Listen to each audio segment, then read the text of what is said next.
Hi there, Will. Hello, Andy. Good Hi. morning. Yeah, thanks for doing this. I know it's a bit of a rush. So just for people listening then, the idea behind this webinar is that if, like me, you might have a cold, you're sort of been overly busy and you've taken your eye off the deadline for this particular very important consultation, but you do want to make a response, then the idea of this webinar is that Will give us an introduction to why it's important and key features, key issues. And then if we have time at the end, we will have a quick look at the actual online survey process. And the idea is to help you quickly focus on the key points and make your own submission, which I think, is this right, Will, that it's by Thursday evening is probably the latest that we've all got to do this? Yeah, Thursday evening would be good timing. You've actually got till 11:45 Friday night, so it could be something, relax on a Friday evening, take an hour, have a glass of red wine, and then do Okay. some typing. Yeah, something like that. So And yeah, but I that's think that's 11:45 on Friday evening. night, yeah, PM. Okay, Yeah, PM, right. Okay, thanks. All right, well, let's get stuck in then. great.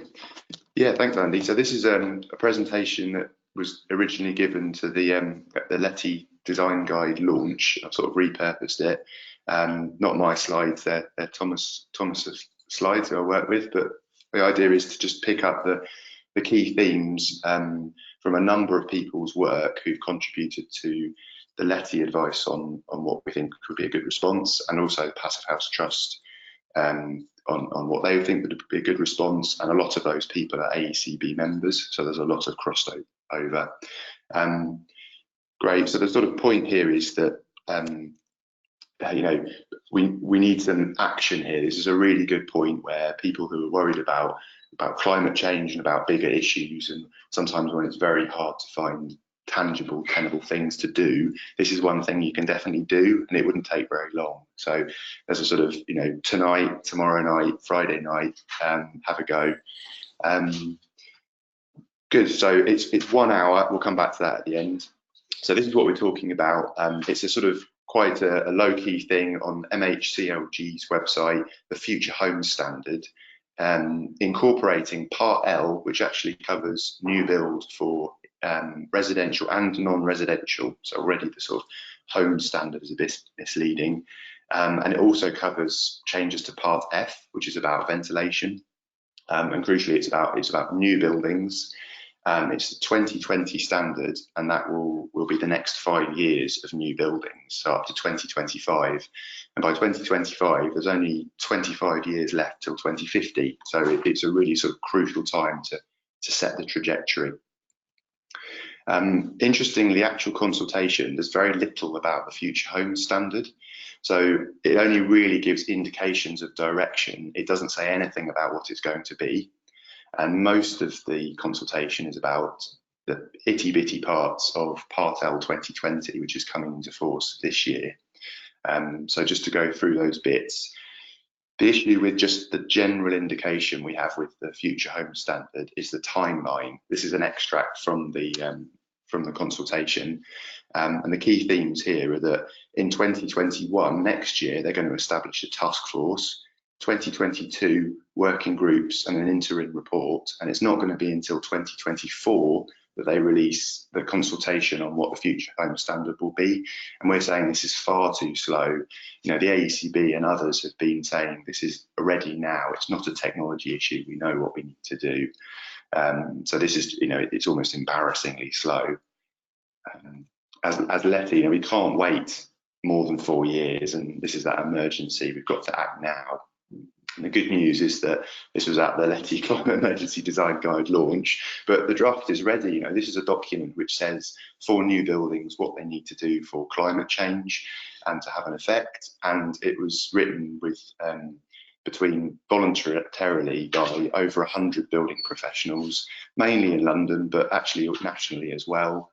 And it sets out really clearly some targets. So, the draft is ready. This could be the Future Home Standard. It's already gone through consultation, and if you want to, it could be launched in 2020. So going back to the other part, which is the main part of the consultation, this is what are they proposing for Part L coming to force this year? And we've got really 5 key problems with it. The first is similar to the Future Home Standard, it's just not ambitious enough. So these slides on the left, this is sort of what we think is reasonable to assume if you're taking any guidance from the Committee on Climate Change, IPCC, scientists in general over what is required for buildings in order to act on climate change. Part L 2025 on the Future Home Standard is meant to be zero carbon, and therefore we think it's logical to expect you get at least halfway there in the first step. And yet Part L 2020 seems to be suggesting this much lesser step. So they're saying 20 or 31% reduction in carbon emissions over Part L 2013. That's the choice you're given. Do you think 20% or 31% is the right answer? So we're saying no, neither are the right answer. It needs to be at least a 50% reduction. Secondly, there's been a lot of good work over the last 10, 15 years in fabric performance of buildings and improving new buildings beyond the building regulations. It's been shown to be possible now. It's got a lot of knock-on benefits beyond carbon emissions in terms of fuel poverty. And yet Part L 2020 is removing fees, which is the fabric energy efficiency standard. And that essentially means that some good modelling has been done and testing by the community, and it's shown that you can actually meet the new building regulations with a worse fabric performance than you can now. So it's sort of enabling worse fabric performance and just compensating for it by some technology which may or may not work and be used moving forward. So this is one of the key things, is that we say no to removing the fees standard. Thirdly, just comparing things on a level playing field. So the carbon content of electricity in the national grid has fallen rapidly over the last 10 years or so, and it already is low. It's already lower than gas. We think everything should be compared on a level playing field, and that the consultation proposes using what they call technology factors, which are effectively fudge factors to enable gas CHP. And it seems to be the only technology which has been singled out and given a fudge factor. And we say, well why? There's no reason in terms of carbon and carbon emissions to do that. And it involves burning fossil fuels. So we want to see that removed. This one's slightly more debatable, but the point here is that we really think that buildings should report kilowatt hours at the meter as well as other targets to enable some feedback loop, so that building owners and consumers can relate their EPC certificate and what they get at design to the reality and what's happening. And that's really key. And yes, report carbon, yes, report primary energy if we need to, but it shouldn't be the main design, and it's introducing more complexities. We've seen this with the percentage against notional building. It's too complicated to know how well we're actually doing, and so we think that's not a good thing. And finally, it's been amazing, the response from local authorities on declaring climate emergencies, making real changes, doing things locally which have an effect. And this has been one of the few areas for buildings that actually has been working, that has been change for new buildings. And yet in Part L 2020, they want to prevent local authorities setting these standards, and the only standard will be Part L 2020. So they won't be able to say we want X percentage better than Part L, which is a really key driver at the moment. And so that really is the biggest one. And actually, even XR, who aren't building people, are going to protest about this on Thursday outside MHCLG. So this is the sort of a big one at the end. No.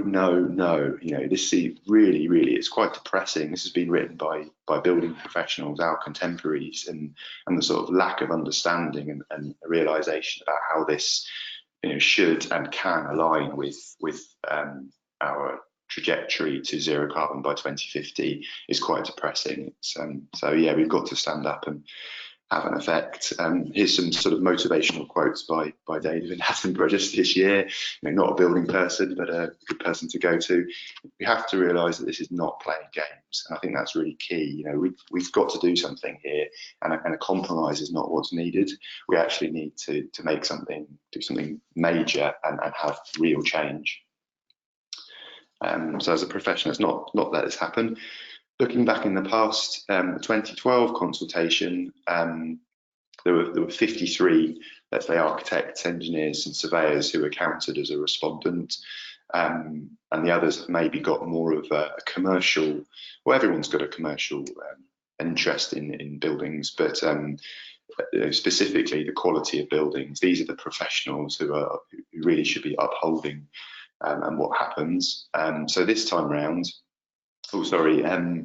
part of this was that MHLG, or as it was at the time, DCLG, discounted a number of duplicate responses, and this is, this could be a bit of a hiccup here if we're trying to call a lot of people to respond. So, which is why we're sort of going through this. So we need to be aware that exact duplicate responses might be just ignored. I think if there were 2,000 duplicate responses versus 200 actual counted responses, that might be a bit of a different story. Politically, it would be harder for them to just ignore that. So numbers definitely count.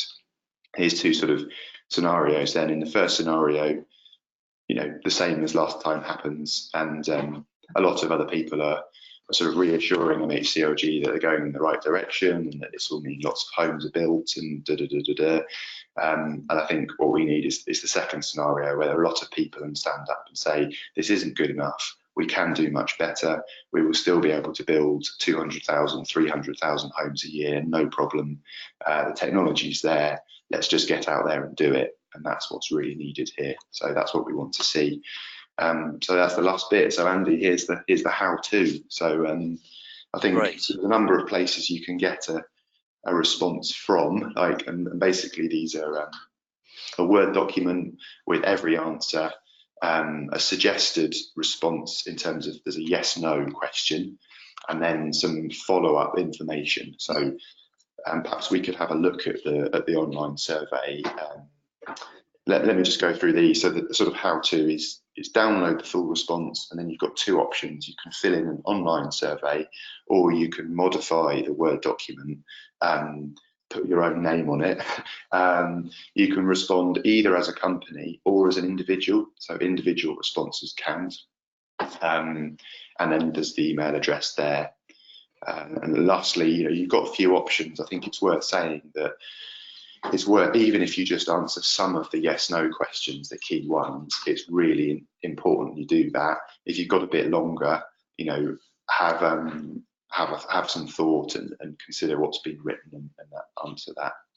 Great. So that's the end of the presentation, Andy. Do you want to look at the website?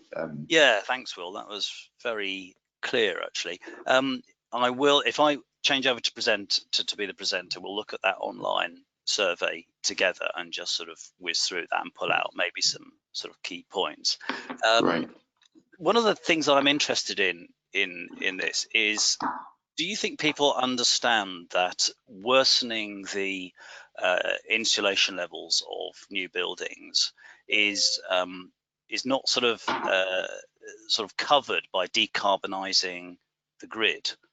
Because I do meet people who say, well, why can't we do it with solar panels, and the grid is decarbonising anyway, so why worry so much about insulation levels? And certainly in the Passive House Trust, that's a great point. In the Passive House Trust document, it talks a lot about the risks of having to retrofit new homes, which is the very last thing we want to be doing, having built them, because it becomes a lot more expensive to do that. Is it worth, just while I'm changing over, just talk a bit to those people who might be thinking that? Yeah, that's a great point. I think if you are thinking that, I'd point you to the Committee on Climate Change work, which really does a good job of showing each sector and showing the contribution that they need to have to get to zero carbon by 2050. And a lot of it around around buildings is that so far all the impact really has been from lower carbon content electricity, and actual building performance improvements have shown very little reduction and improvement. I think there's three contributions actually here. The first one is that in order to use all this low carbon electricity, we actually need to change in how we use electricity, and crucially, we need to reduce peak load. So it's almost an infrastructure problem here. Either we spend money on a lot of new power stations that are very reliable, which almost undoubtedly will be nuclear, probably with some gas backup, onshore winds, offshore winds, you name it, it'll be there. Churches plastered with PV, and possibly so much so that we just don't have enough. Not to mention all the knock-on infrastructure in terms of substations, new cable laying. So to reduce that demand, reduce that peak load, a really key part of that is looking at the opportunities and reducing that. And one of the huge opportunities is heating in buildings. If we could knock out the peak heating load in buildings, we could mean that people could heat their homes for an hour overnight, and that would be sufficient for the whole day. And that's what we're sort of looking for. So those are sort of two things. One is that it's not enough. Not only do we need contribution from the electricity grid, we also need contribution from building efficiency, transport efficiency, reducing F-gases, etc., etc. And the second is to enable the grid to decarbonise, we need to reduce the peak load, and a big part of that is improving the efficiency of buildings. I think it's surprising, isn't it? Sorry, Will. I think it's surprising because we do know, and builders and developers do know how to build better building fabric, and over the last few years have in fact been gearing up for that. And it's not as if what we're saying here is in our response, we must jump suddenly to passive house for all new buildings. We do understand that there's a step change, step-by-step approach. But as long as there's a sort of clear pathway and clear metrics, developers, even the sort of most laggardly developers, are perfectly capable of implementing this now without that's a really good point. Yeah, it's a technology that exists now, definitely. I think also there's sometimes people are sort of held up by the complexity of the issue, and there's this thought that, we can't do heat pumps because the electricity grid won't be able to cope, and there's all these complex things that I don't know about. I think that we need to bear that in mind, and we need to have that in view, but let's not forget that we're building professionals, and what we know about are buildings and construction, and that's where we need to have the impact. And the National Grid and others have done some fantastic work in the power sector, and that's their job too, and they've got that covered. And actually they've looked at electrification of heat and of transport, and they think they can do it. So if they think they can do it, I believe them. And what we need to focus on is our problem, which is the buildings. Let's work out how we actually do move to electrification of heat, and a big part of that is energy efficiency. Sure. And we can't have new buildings being a millstone around our neck in future years. So with that in mind, then, shall we have a quick look through the actual online application, the questions? But bearing in mind that we're saying, we're sort of approaching the deadline, people are very busy. Is there a minimum level? If people fill in just the yes and no answers and maybe don't put any reasoning or evidence in there, will they be ignored? Will their response be discounted? Sorry, just ignoring some of the questions? No. If I'm just thinking about people sort of not having an awful lot of time in their evening to make a submission. What I'm saying is if you fill in just the tick boxes here, but you don't perhaps put reasoning or provide evidence, will the people assessing these submissions ignore those submissions, or? No. So you could just answer one question, and that would be counted. So it's really worthwhile doing whatever you can, having a look at skim through and picking out the key points which you think are important, or I've shown are important just now. So it's well worth just any time you've got, put it to it. Okay, so for example, if a building designer is an underrepresented group, are obviously concerned about building design, building fabric, and design technology side of that, then they could go through and just answer the questions that they feel confident to do so. They don't have to answer every single question. Exactly. Yeah. Yeah, and that would be a really good thing to do. Yeah. Okay. So, I mean, how many questions are there? There's about 30 or something, I think, aren't there? There's more than that, I'm afraid. Yeah, Oh, right. there's well over 60, I think. And when you open the Survey Monkey, it gives you Yeah. this depressing total of, I think, 168 questions. But rest Okay. assured, most of those it's sort of split down. So there's a yes, no, there's a box to put some more description in, and there's an upload. And actually, each of those, are counted as a question. So if you skip through doing the yes, no, you could probably get through it in about 10 minutes or so. Okay. Well, I mean, that really is not a lot of time, is it? Okay. So, I mean, we've got maybe 5 or 10 minutes left in this webinar. What do you want to do? Should we perhaps have a look at some important ones? Maybe the Passive House Trust responses. I mean, if you were to pick out key things that really bother you, I mean, I know one bothers me, and we could maybe start with mine.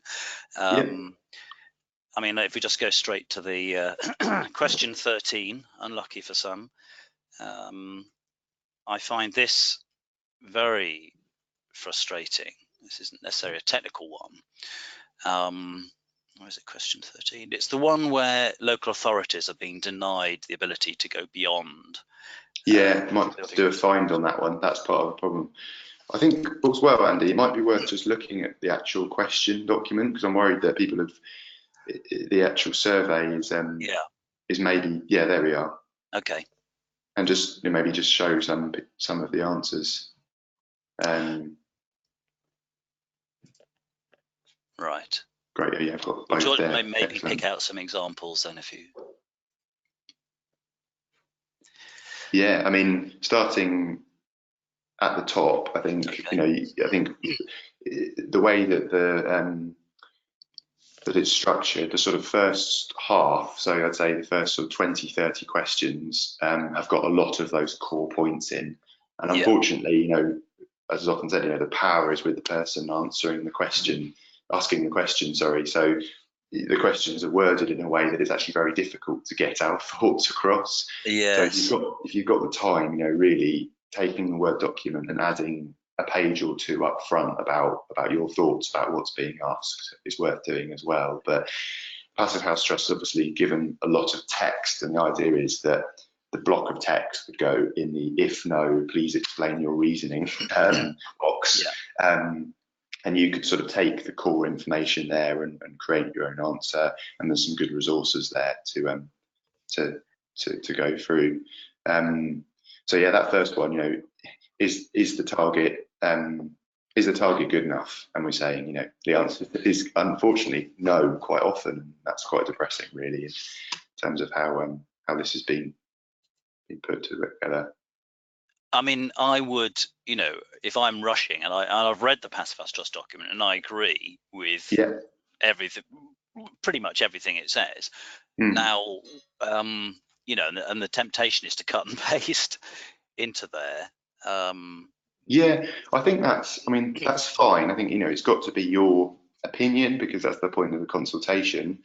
One thing we're a little bit worried about is that they could just go through and check who put the same answers in using software and then just discount those. So I think I'd really encourage people to think about it and put something at least in their own words. Maybe not every question, but those key ones, really, I think it would be good to put into. Yes, I think that's a good plan, actually, that you could use the one of these templates with the questions in it to get familiar with the question. Just mark up the top 3, top 5 issues that really you want to have something to say on, and then maybe just maybe in the Word document you could edit it to your own words or your own priorities, and then when you've worked in here, then maybe you could cut and paste your own views informed by that into there.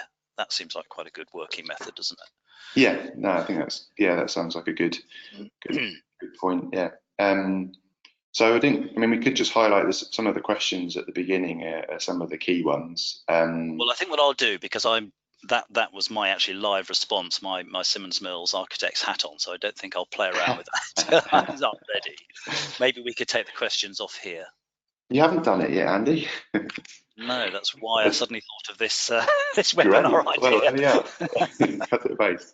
We're going to have to draw to a close soon, so I wonder if I Yeah. just give you those last those sort of questions. I think the key ones at the beginnings are questions 1, 2, 5, 6, 11, and 13. They're sort of some early ones which are really, really key that we get an answer in for. Okay. So we could just quickly say what those are. So there's Yes, one go on. question. Yeah, so question 1 is about the target's not good enough. You know, we should be going as low as possible, and there's some reasoning there. There's a bit more of discussion around whether a percentage reduction is actually what we want anyway, and whether actually we should be moving towards an absolute target and just proof of energy efficiency of the building before we're doing other things. That's in question 1. Yeah. Question 2 is on the heating source, and that low carbon heat is really, really important, and that's our sort of chance to disagree with CHP being given a technology factor to mean it can get in, sort of round the back. Yeah. Question 5. Sorry, I've missed one. I missed question 4. Okay. This one here. So question 4 is about the local authorities. So that's yes. that's the really, really key one there. Yeah. I must have written my numbers down wrong. Yeah, the question 4, highlighted in gold and red in that one. Okay. This is the only move we've made, and the only changes we're seeing are led by local government, and hats off to them. Let's keep that. I suppose if the one of the results of the consultation was to say, okay, well, this is not ambitious enough, and let's boost it. I mean, let's just be real idealistic about this. Then would this be an issue? Question 4. If they actually lifted their ambitions to align with what's needed in the Climate Change Act and so on. I mean, it wouldn't be, but I do think that there's opportunities in some local authorities that there aren't in others, and unfortunately, the world's not a fair place, and building is very desirable in some locations in the UK and less desirable in others. And actually, this is a mechanism to have some equalising effect there. And I think that it would be difficult to stomach universal change, and maybe we need to have unless in the absence of other metrics, we need to become harder in some places and more desirable in other places. Yeah, I mean, the Trust have made a point here that allowing local authorities to set higher standards doesn't necessarily restrict development, which is one of the things I imagine the government's concerned about. Yeah, no, 100%. And there's not really an awful lot of tie-in between building performance and cost. That job link is not necessarily always the case. So, Should we move on then? Question 5 is just the roadmap of the standard. And it's just saying, not ambitious enough. Let's go quicker. Here's the document ready to go. And a really good one there to reference is the LETI standard. It's not actually in that response there, but just to say, look, here's a draft. Already consultation's already gone out. People agree that this is a way forward. Yeah. Okay. Great. Given for timing, Andy, and I'm really I need to move. Yes, you're about to have we just go to question 13. Otherwise, people are going to come in and look at a Revit model. Okay, yeah, that's fine. Question 13. Here we are. So this is the removal of the fabric energy efficiency standard, and that's the fee standard there. So that's really currently with the notional percentage building target, and with all the messing about with fudge factors that happens in the background, the fee standard is the only thing that's standing up for proper holistic energy efficiency, like we see in or similar to passive house. And like removing that is really the problem. Yeah. Okay. I can see that's an absolutely critical one there. Question 13. Great. Okay. Right, so we shall now get this webinar shared as widely as possible, and let's hope to see a few more designers submit on this critical consultation. Yeah. Thank you everyone for listening, and thank you, Andy, for hosting it. Okay. Really great. Cheers. Good luck. Cheers. Next time. Yeah. Bye. Bye.